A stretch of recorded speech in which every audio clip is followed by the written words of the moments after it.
नमस्कार. नुकतीच तामिनी घाटात एक दुःखद घटना घडली, ज्यात हातातोंडाशी आलेले 6 घास हिरावले गेले. मंडळी, नवी कोरी थार आणि ऐन उमेदीतली लेकरं. खरं तर ज्यांच्याकडे पाहून आईवडील पुढचं आयुष्य आपलं काढणार होते, ती लेकरंच या जगातून निघून गेली. आणि त्याला कारण ठरला तामिनी घाटातला उतार आणि 500 फूट खोल दरीत कोसळलेली गाडी.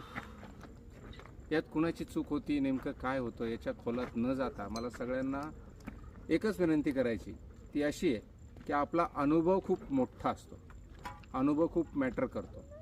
जर आपल्याला एखाद्या गोष्टीचा पूर्ण अनुभव नसेल तर त्या गोष्टीत आपण जाऊ नये, अशी माझी कळकळीची विनंती आहे. 18 ते 22 वर्षाची ती मुलं होती, म्हणजे त्यांच्याकडे ड्रायव्हिंगचा एक्सपिरियन्स किती असेल याचा विचार आपण केला पाहिजे.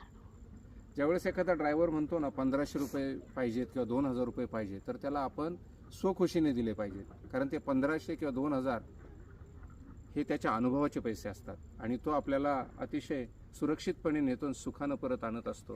त्यामुळे सगळ्यांना विनंती आहे की कुठेही लॉंग रूटला जात असताना, सहलीला फिरायला जात असताना अवश्य जा. आणि कुठल्या वयोगटातल्या मुलांनी जावं याला काही लिमिट नाही, परंतु जाताना कुठल्याही गाड्या न्या, परंतु अनुभवी ड्रायव्हर मात्र सोबत ठेवा. हे जे 6 कोवळे जीव आपल्यातून निघून गेले त्यांना भावपूर्ण श्रद्धांजली वाहतो. त्यांच्या कुटुंबाला यातून सावरण्याची शक्ती मिळो अशी प्रार्थना करतो. धन्यवाद.